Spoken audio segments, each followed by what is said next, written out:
Welcome दोस्तों, learning with Rahul YouTube channel में आपका स्वागत है। आज इस वीडियो में हम लोग कवर करने वाले हैं संज्ञा, सर्वनाम और विशेषण के इम्पॉर्टेंट प्रश्न। चलिए शुरू करते हैं। पहला प्रश्न है आपका कि संज्ञा को किस नाम से जाना जाता है। तो किसी भी वस्तु का नाम अगर है तो वो क्या है, संज्ञा। यहाँ पे देखिए गंगा भी संज्ञा है, पटना भी संज्ञा है, राम भी संज्ञा है। लेकिन स्पेशली अगर किसी भी चीज़ का नाम है तो उसको हम लोग क्या कहते हैं, संज्ञा कहते हैं। ठीक है दोस्तों, क्वेश्चन नंबर 2 की तरफ चलते हैं कि वस्तु, स्थान, भाव या विचार के द्योतक शब्द को क्या कहा जाता है। तो अगर कोई वस्तु, स्थान, भाव या विचार जैसा शब्द है तो उसको कहते हैं संज्ञा। क्या कहते हैं दोस्तों, संज्ञा कहते हैं। विशेषण किसे कहते हैं, संज्ञा या सर्वनाम की विशेषता बतलाने वाले शब्द को क्या कहते हैं, विशेषण कहते हैं। सर्वनाम किसे कहते हैं, संज्ञा के जगह पे जो शब्द यूज होते हैं उसे सर्वनाम कहते हैं, और जिसकी विशेषता बतलाई जाती है उसे क्या कहते हैं, विशेष से कहा जाता है। ठीक है, क्वेश्चन नंबर 3 की तरफ चलते हैं। क्वेश्चन नंबर 3 है कि व्युत्पत्ति के आधार पर संज्ञा के कितने भेद होते हैं। तो व्युत्पत्ति के आधार पर दोस्तों संज्ञा के 3 भेद होते हैं। आगे चल करके भाववाचक संज्ञा को 2 भागों में बांट दिया गया, समुदायवाचक और द्रव्यवाचक में बांट दिया जाता है। कुछ विद्वान जो होते हैं वो 5 बताते हैं और कुछ लोग 3, मुख्यतः 3 भाग हैं, आगे चल के 5 भाग हो जाते हैं। ठीक है दोस्तों, क्वेश्चन नंबर 4 की तरफ आगे बढ़ेंगे। क्वेश्चन नंबर 4 है आपका कि कौन सा शब्द भाववाचक संज्ञा में नहीं आता है। क्वेश्चन नंबर 4 की तरफ चलेंगे। क्वेश्चन नंबर 4 है कि स्त्रीत्व शब्द में कौन सी संज्ञा है। स्त्रीत्व शब्द में कौन सी संज्ञा है दोस्तों, देखिए शब्द है स्त्री। क्या है, स्त्री। स्त्री क्या है, एक जाति का बोध कराता है तो जातिवाचक संज्ञा है। लेकिन स्त्री का नाम अगर ले लिया, जैसे सीता कह दिया गया तो ये एक स्त्री है, स्त्री ये हो गई व्यक्तिवाचक संज्ञा। लेकिन स्त्री से बन गया स्त्रीत्व। क्या बन गया, स्त्रीत्व। तो ये क्या है, एक प्रकार की भाववाचक संज्ञा है। ठीक है दोस्तों, क्लियर हो गया होगा। क्वेश्चन नंबर 4 के बाद क्वेश्चन नंबर 5 की तरफ चलते हैं। निम्नलिखित में से कौन सा शब्द संज्ञा है, कौन सा शब्द संज्ञा है ये आपको बताना है। क्रुद्ध, क्रोधी, क्रोध, क्रोधित। तो यहाँ पे जो शब्द है क्रोध वो क्या है, संज्ञा है, भाववाचक संज्ञा के अंतर्गत आता है। ठीक है दोस्तों, क्वेश्चन नंबर 5 के बाद क्वेश्चन नंबर 6, भाववाचक संज्ञा बनाइए। लड़कापन, लड़कपन, लड़काई, लड़काईपन। ये क्वेश्चन देखिएगा इंपॉर्टेंट बहुत है। ठीक है, इसमें कन्फ्यूजन बहुत होता है। क्वेश्चन नंबर 6 की तरफ, तो लड़का शब्द से जो भाववाचक संज्ञा बनती है वो बनती है लड़कपन। क्या बनती है, लड़कपन। तो इसका ऑप्शन नंबर बी आपका सही होगा, यानी कि लड़कपन भाववाचक संज्ञा है। ठीक है दोस्तों, क्वेश्चन नंबर 6 के बाद क्वेश्चन नंबर 7 की तरफ चलते हैं। क्वेश्चन नंबर 7 है कि सच, सच्चरित्रा, सच सच्चरित्रा शब्द में मूल शब्द किस मूल शब्द से ये बना हुआ है। सतचरित्र, चरित्र, चरित्रता, सच्चरित्र। तो यहाँ पे देखिएगा ये कौन सा मूल शब्द होगा दोस्तों, तो इसका मूल शब्द है चरित्र। क्या है, मूल शब्द क्या है, चरित्र है। ठीक है, 8 के बाद क्वेश्चन नंबर 9 की तरफ चलते हैं। निम्नलिखित में से भाववाचक संज्ञा कौन सी, भाववाचक संज्ञा पूछी जा रही है ना, कौन सी भाववाचक संज्ञा होगी। देखिएगा वीर, गुरु, शत्रुता, मनुष्य। इन 4 ऑप्शनों में से शत्रुता जो है वो क्या है, भाववाचक संज्ञा है आपकी। ठीक है, क्लियर हो गया होगा। क्वेश्चन नंबर 8 के बाद क्वेश्चन नंबर 9 की तरफ चलते हैं। निम्नलिखित में कौन सा शब्द व्यक्तिवाचक संज्ञा है, कौन सा शब्द क्या है दोस्तों, व्यक्तिवाचक संज्ञा है। व्यक्तिवाचक संज्ञा, गाय, यमुना, पहाड़, आम। देखिए ये भी जातिवाचक संज्ञा में आता है, ये भी जातिवाचक संज्ञा और ये भी जातिवाचक संज्ञा। लेकिन ये क्या है, व्यक्तिवाचक संज्ञा, क्योंकि नदी अगर कह दिया जाए तो नदी क्या है दोस्तों, जातिवाचक संज्ञा।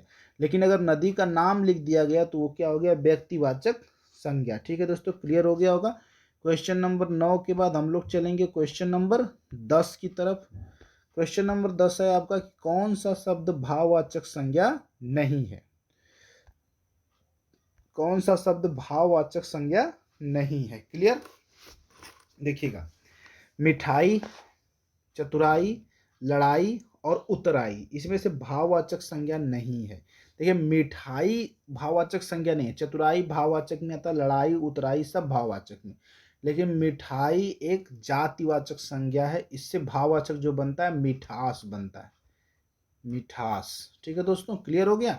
तो भाववाचक संज्ञा नहीं है, तो आंसर होगा आपका मिठाई जो है वो भाववाचक संज्ञा नहीं है। क्वेश्चन नंबर 10 के बाद क्वेश्चन नंबर 11 में आपको बताना है कि जातिवाचक संज्ञा बताइए। निम्नलिखित में से जातिवाचक संज्ञा कौन सी? देखिए, सेना की बात कर ली जाए तो ये समूहवाचक संज्ञा है, लड़का की बात कर लिया तो ये जातिवाचक संज्ञा है, श्याम की बात की जाए तो ये व्यक्तिवाचक संज्ञा, दुख की बात की जाए तो ये भाववाचक संज्ञा है। तो लड़का आपका जातिवाचक संज्ञा है। ठीक है, क्वेश्चन नंबर 11 बाद क्वेश्चन नंबर 12 पे आ जाते हैं। क्रोध, कालिमा, मिठास। क्रोध, कालिमा, मिठास में कौन सी संज्ञा निहित है? देखिए, क्रोध क्या है? भाव है आपका। कालिमा और मिठास सब क्या है? भाव है। तो यहाँ पे कौन सी संज्ञा हो गई दोस्तों? भाववाचक संज्ञा, यानी कि ऑप्शन नंबर सी आपका सही होगा। क्वेश्चन नंबर 12 के बाद आते हैं क्वेश्चन नंबर 13 पे। क्वेश्चन नंबर 13 आपका कहता है कि समूहवाचक संज्ञा की पहचान करें। समूहवाचक संज्ञा की पहचान करें। देखिए, टीम, घी, नदी और राम। जरा देखिएगा, घी क्या है? द्रव्यवाचक संज्ञा। नदी क्या है दोस्तों? जातिवाचक संज्ञा है। और राम क्या है? व्यक्तिवाचक संज्ञा। लेकिन टीम में कई लोगों का समूह बनता है, तो टीम क्या है दोस्तों? समूहवाचक संज्ञा है। क्वेश्चन नंबर 13 के बाद क्वेश्चन नंबर 14 पे आते हैं। गोस्वामी जी ने रामचरितमानस की रचना की, इस वाक्य में कौन सी संज्ञा निहित है? गोस्वामी जी ने रामचरितमानस की रचना की, इस वाक्य में कौन सी संज्ञा निहित है, ये आपको बताना है। गोस्वामी जी का मतलब हो गया तुलसीदास। एक व्यक्ति की तरफ इंडिकेट यानी कि इशारा किया जा रहा है, तो यहाँ पे हो गई व्यक्तिवाचक संज्ञा। ठीक है, रामचरितमानस एक पुस्तक का नाम है, तो यहाँ पे इसमें भी कौन सी संज्ञा है? व्यक्तिवाचक संज्ञा। तो इस पूरे सेंटेंस में व्यक्तिवाचक संज्ञा है। ठीक है दोस्तों, क्वेश्चन नंबर 15 देखिएगा। देश को हानि जय चंदों से होती है, इस वाक्य में कौन सी संख्या? देखिए, जय चंद ये तो नाम है, लेकिन यहाँ पे जय चंदों का मतलब होता है कि ऐसे व्यक्ति जो देशद्रोह के रूप में काम करें। तो जय चंदो यहाँ पे जो शब्द है वो एक क्या कर रहा है? एक जाति का बोध करा रहा है। तो यहाँ पे इस सेंटेंस में जातिवाचक संज्ञा होगी। ठीक है दोस्तों, कौन सी संज्ञा होगी? जातिवाचक संज्ञा। क्लियर हुआ? इसको समझिएगा। जयचंद क्या है? एक नाम है, लेकिन जयचंद ऐसे व्यक्तियों का समूह यहाँ पे किया गया है, जयचंदो, जो देश विरोधी काम करते हैं। ठीक है, तो इस जयचंदो में क्या है? जातिवाचक संज्ञा है। 15 के बाद क्वेश्चन नंबर 16 पे चलते हैं। क्वेश्चन नंबर 16 है आपका कि पर्वत शब्द में कौन सी संज्ञा है? पर्वत शब्द में कौन सी संज्ञा है? देखिए, जातिवाचक संज्ञा है, व्यक्तिवाचक संज्ञा है, समूहवाचक संज्ञा है, भाववाचक संज्ञा है। दोस्तों, पर्वत, पहाड़, ये सब जो है इसमें कौन सी संज्ञा होती है? जातिवाचक संज्ञा होती है। अभी है अगला क्वेश्चन 17वां कि धुआं शब्द में कौन सी संज्ञा है? धुआं शब्द में कौन सी संज्ञा है? तो धुआं एक द्रव्य का नाम है ना, जिसे धुआं में बहुत सारे गैस के कंपोनेंट मिले हुए हैं, तो धुआं एक द्रव्यवाचक संज्ञा के अंतर्गत आता है। क्लियर हो गया? क्वेश्चन नंबर 18 की वीर का भाववाचक संज्ञा रूप है। वीर से क्या भाववाचक संज्ञा बनेगी? तो बहुत ही आसान क्वेश्चन है कि वीर से बनेगा आपका वीरता। क्या बनेगा दोस्तों? वीरता बनता है। और वीर से बनता है वीरत्व। तो ऑप्शन नंबर ए और सी दोनों होगा।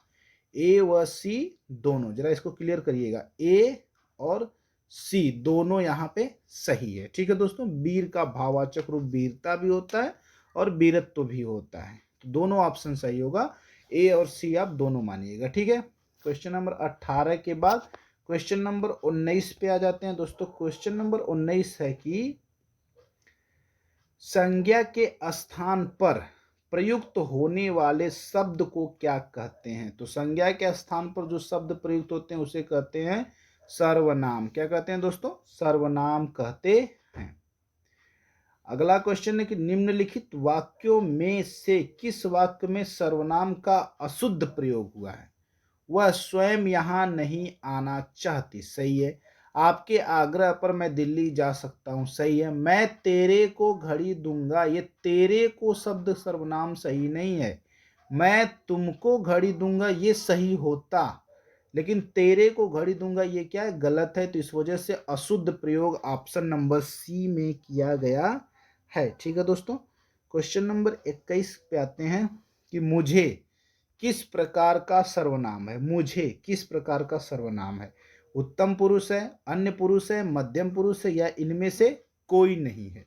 तो आपको पता होगा कि उत्तम पुरुष में या फिर अन्य पुरुष में या मध्य पुरुष में किसे रखा जाता है। ठीक है दोस्तों, क्लियर हो गया?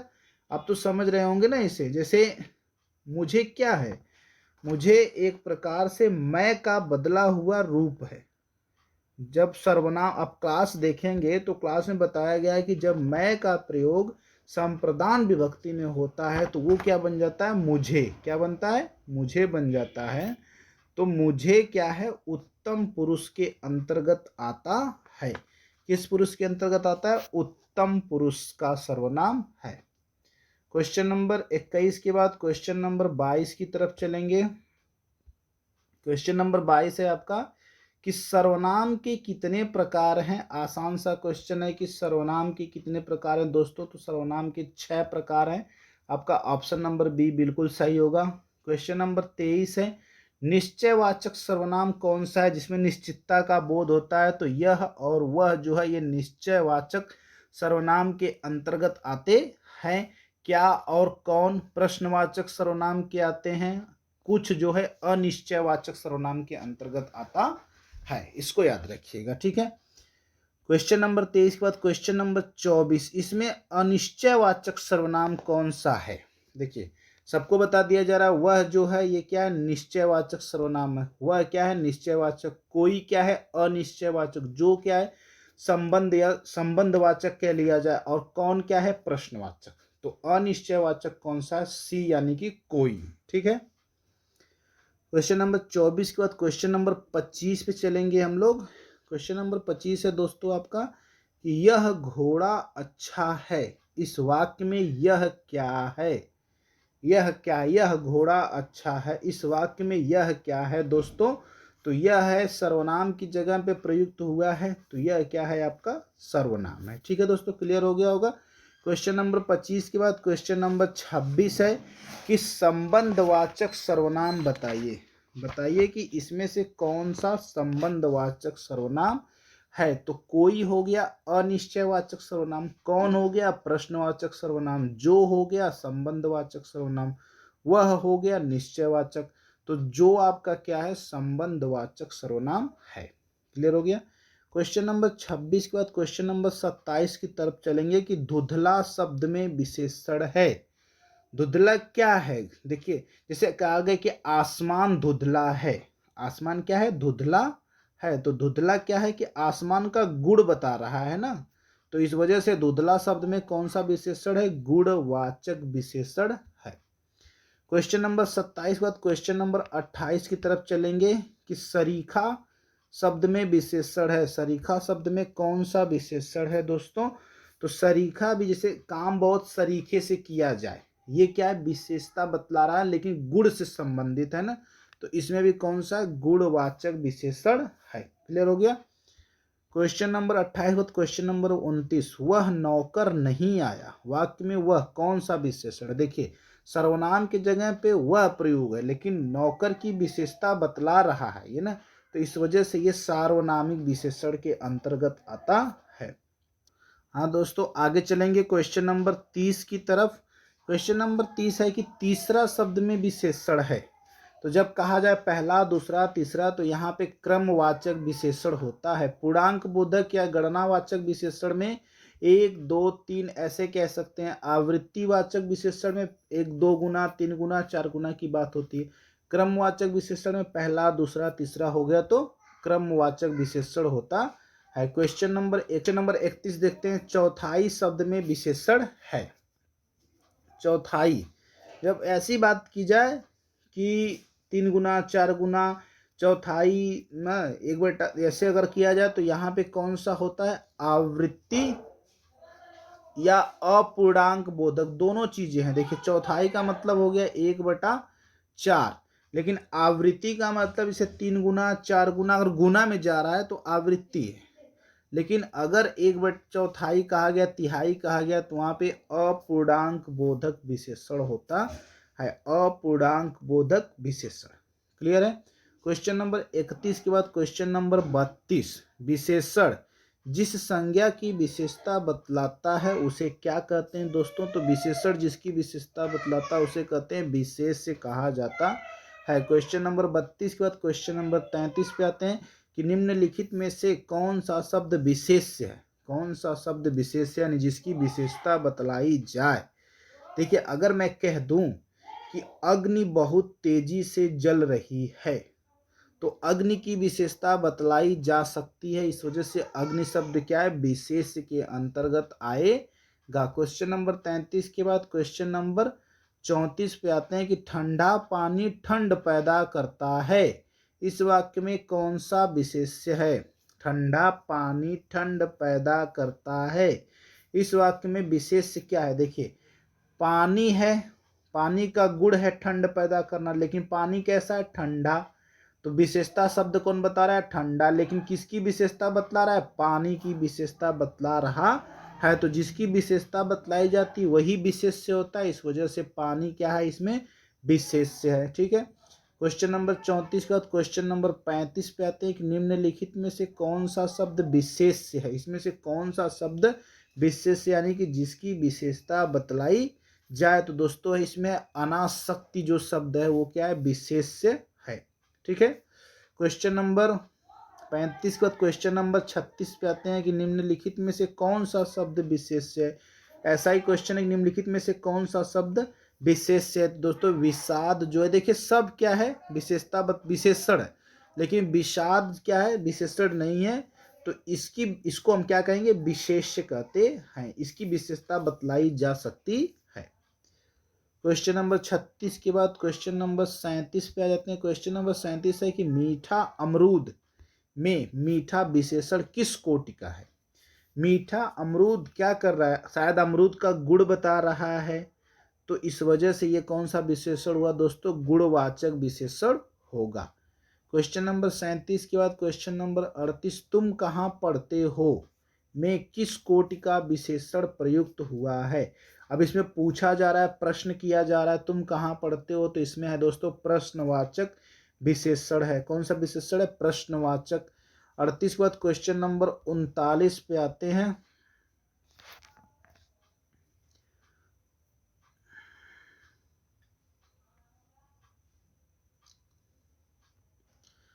चलिए दोस्तों क्वेश्चन नंबर 38 पे चलते हैं कि तुम कहाँ पढ़ते हो में किस कोटि का विशेषण प्रयुक्त हुआ है। तो दोस्तों इसमें क्वेश्चन पूछा जा रहा है, तो इस वजह से ये कौन सा विशेषण होगा, प्रश्नवाचक विशेषण होगा। क्वेश्चन नंबर 38 के बाद क्वेश्चन नंबर 39 पे आ जाते हैं। क्वेश्चन नंबर 39 है कि लोभी किस विधि से निर्मित विशेषण है। लोभी किससे बना है, संज्ञा से बना या सर्वनाम से बना या क्रिया से बना है या प्रत्यय से बना है। तो लोभ एक शब्द है, लोभ संज्ञा है, लोभ से बना है लोभी, तो संज्ञा विधि से निर्मित विशेषण है लोभी। ठीक है दोस्तों। 39 के बाद क्वेश्चन नंबर 40 पे आते हैं। इनमें से कौन सा युग्म विशेषण नहीं है, कौन सा युग्म विशेषण नहीं है। छोटा बड़ा विशेषण है, 2-3 विशेषण है, हरा पीला विशेषण है, लेकिन राम लक्ष्मण क्या ये संज्ञा है, तो इस वजह से ये वाला युग्म विशेषण नहीं है। ठीक है दोस्तों। क्वेश्चन नंबर 40 के बाद क्वेश्चन नंबर 41 आते हैं कि इनमें से संख्या वाचक विशेषण कौन सा है। संख्या वाचक विशेषण कौन सा है, तो देखिए 1 2 3 4 5 6 7 जो है ये संख्या वाचक विशेषण है। ठीक है दोस्तों, क्लियर हो गया होगा।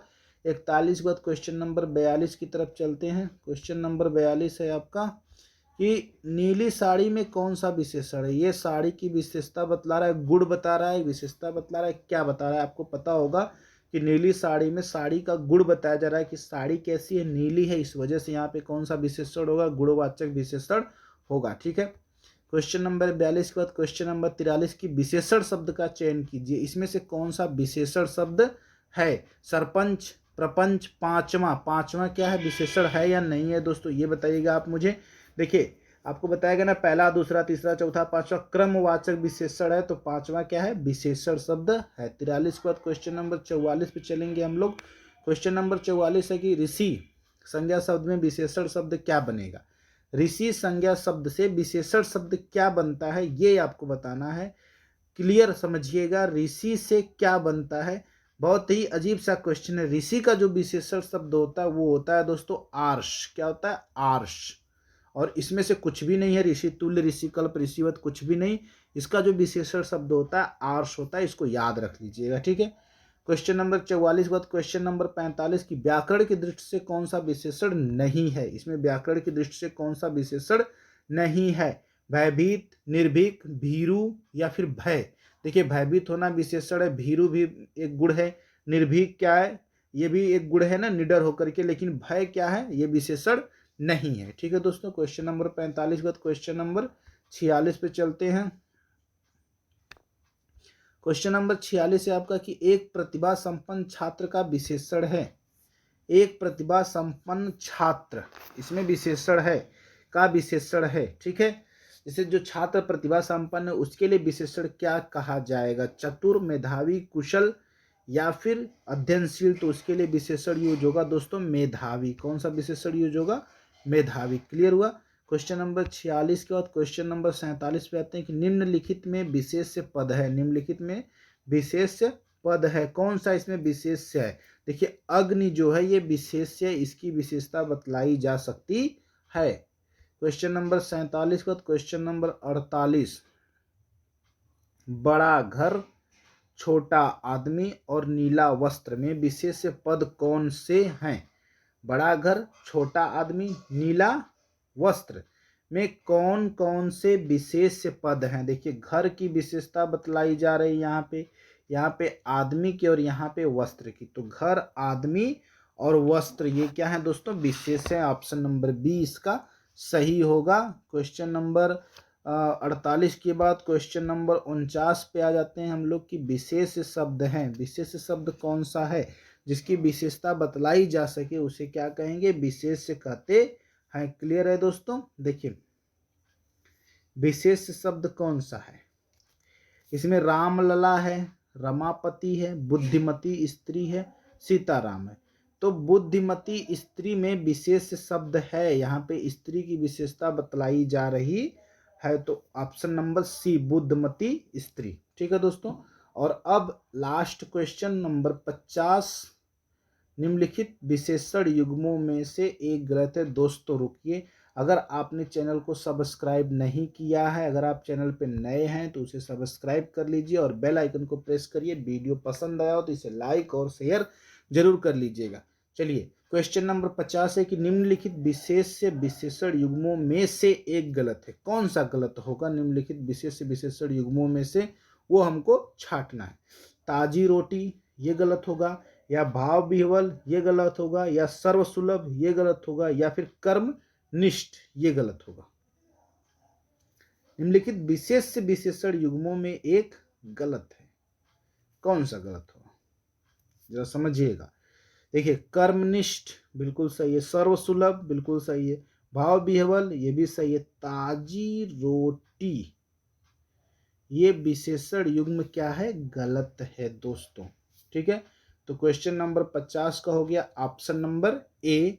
और आज का वीडियो यहीं पे खत्म होता है। अब मिलेंगे अगले क्लास में जहाँ पे हम लोग कवर करेंगे क्रिया और अविकारी भाग, ठीक है दोस्तों। देखने के लिए बहुत बहुत धन्यवाद। वीडियो को लाइक शेयर सब्सक्राइब जरूर करिएगा। Thank you very much.